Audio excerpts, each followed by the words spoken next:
حضرت سیدنا مسلمہ بن عبد الملک رحمۃ اللہ تعالی علیہ کریم آقا علیہ الصلوۃ والسلام کے صحابی ہیں، اور آپ اسلامی فوج کے لشکر کے سربراہ تھے، یعنی جنرل تھے، کمانڈر تھے، اور آپ ایک جگہ پر جہاد کے لیے تشریف لے گئے۔ تو جس قلعے کو آپ نے فتح کرنا تھا وہ قلعہ جو ہے وہ فتح نہیں ہو رہا تھا، بڑی کوشش کی لیکن قلعہ جو ہے فتح نہیں ہو رہا، یہاں تک کہ آپ نے اپنے سپاہیوں سے، اپنے مجاہدین سے مشورہ کیا اور ان کو اس چیز پر آمادہ کیا کہ اگر ہم نے قلعہ فتح کرنا ہے تو اس کے لیے ضروری ہے کہ اس کا دروازہ کھولا جائے،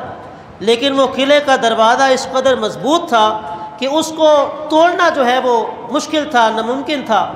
تو حضرت مسلمہ بن عبد الملک رحمۃ اللہ تعالی علیہ رضی اللہ تعالیٰ عنہ آپ نے اپنے مجاہدین کو تیار کیا کہ ایسا کرتے ہیں کہ دیوار میں نقب لگائیں اور دیوار توڑ کر کوئی بندہ داخل ہو جائے اور جا کے اندر سے دروازہ کھول دے، پھر ہم اس قلعے کو فتح کر سکتے ہیں۔ اب ان کے لشکر میں ایک سپاہی اٹھا جس کا نام کوئی نہیں جانتا تھا، نامعلوم شخص ہے، لیکن وہ اللہ کے رستے میں جہاد کے لیے نکلا تھا۔ اس نے کیا کیا، قلعے کی دیوار کو توڑا، اندر داخل ہوا، تنہا اندر داخل ہوا، اور جا کر آپ اندازہ لگا سکتے ہیں کہ وہ اکیلا شخص اور اندر قلعے میں ساری دشمنوں کی فوج، وہ اکیلا جا کے اندر داخل ہوا اور اس نے جا کر اندر سے قلعے کا دروازہ کھولا۔ اب وہ قلعہ تو فتح ہو گیا، اب قلعے کے بعد جب ہوتا ہے نا مشورہ وہ کہ جناب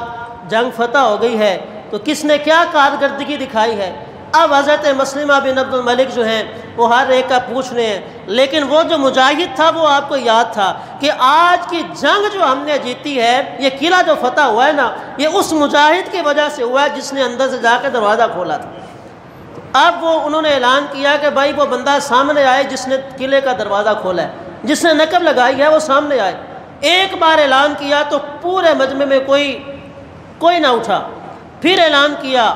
پھر مجمع خاموش ہے، پھر اعلان کیا، پھر مجاہدین میں سے کوئی سامنے نہ آیا۔ آپ نے تکرار کی، کہا کہ نہیں یار وہ سامنے آئے، بتائے کس نے نقب لگائی تھی۔ تو ایک مجاہد نے ہاتھ کھڑا کیا اور کہنے لگے کہ یا امیر المومنین، اے میرے امیر، میں ہوں، انا ایھا الامیر صاحب النقب، اے میرے امیر میں صاحب نقب، دیوار کے اندر نقب لگانے والا میں ہوں۔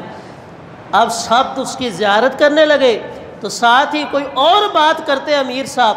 کمانڈر صاحب کوئی اور بات کرتے، تو وہ مجاہد کہنے لگا کمانڈر صاحب آپ کی بات میں بعد میں سنوں گا، پہلے میری 3 شرطیں ہیں، اگر میری وہ شرطیں مانیں گے تب میں آپ کی بات سنوں گا، ورنہ میں آپ کی بات نہیں سنوں گا۔ اب وہ شرطیں سنیں لوگ، یہ جو بات حضور نے فرمائی نا، جو مال کے لیے جہاد کرے تو اس کے لیے کوئی اجر نہیں۔ اب دیکھیں اتنا بڑا کارنامہ کیا کہ تنہا پوری کفر کی فوج میں داخل ہو گئے، لیکن اخلاص کتنا ہے، نیت کیا ہے، اللہ اکبر۔ پہلی شرط کہنے لگے میری یہ ہے، لا تسودوا اسمی فی صحیفۃ، کہنے لگے اے امیر المومنین، امیر لشکر، میری پہلی شرط یہ ہے کہ میرا نام اس رجسٹر میں نہ لکھیے گا کہ جس میں سپاہیوں کو انعامات یا سپاہیوں کو جو ہے وہ عزت یا وہ سپاہیوں کے اعزاز کے لیے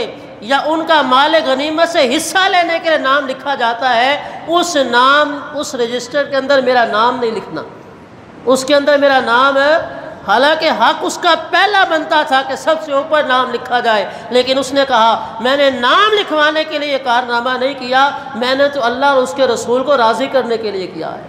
اور کہا دوسری میری شرط یہ ہے، وَلَا تَأْمُرُوا لِي بِشَيْءٍ، کہنے لگا حضور میرے لیے کسی قسم کے انعامات کا اعلان نہیں کرنا، کوئی مجھے پروموشن نہیں چاہیے، کوئی مجھے اعزاز نہیں چاہیے، کوئی مجھے اپنی ترقی نہیں چاہیے، مجھے کوئی چیز کسی چیز کا میرے لیے اعلان نہیں کرنا۔ جیسے یہاں ہوتا ہے نا، کوئی کارنامہ کر کے آئے تو کوئی کہتا ہے آپ کے لیے اتنے لاکھ کا انعام، کوئی کہتا ہے جی آپ پہلے سپاہی تھے اب آپ افسر بن گئے، پہلے آپ یہ تھے اب یہ ہو گئے، تو عرض کی حضور مجھے کوئی عہدہ نہیں چاہیے۔ وہ تیسری شرط کو کہنے لگے میری یہ ہے وَلَا تَشْغُلُونِي فِي أَمْرِي، کہنے لگے مجھے مجبور نہ کیا جائے کہ پہلے میں عام سپاہی تھا تو ایک جھونپڑی میں رہتا تھا، تو اب میں ذرا بڑا کارنامہ کر کے آیا ہوں تو میرا اچھا گھر ہو جائے، میں اچھا لباس پہنوں، میرے پاس سواری اپنی ہو۔ کہا نہیں، جیسے میں پہلے زندگی بسر کرتا تھا اب بھی ایسے ہی گزاروں گا، مجھے مجبور نہ کیا جائے کہ میں اپنا لائف سٹائل چینج کروں۔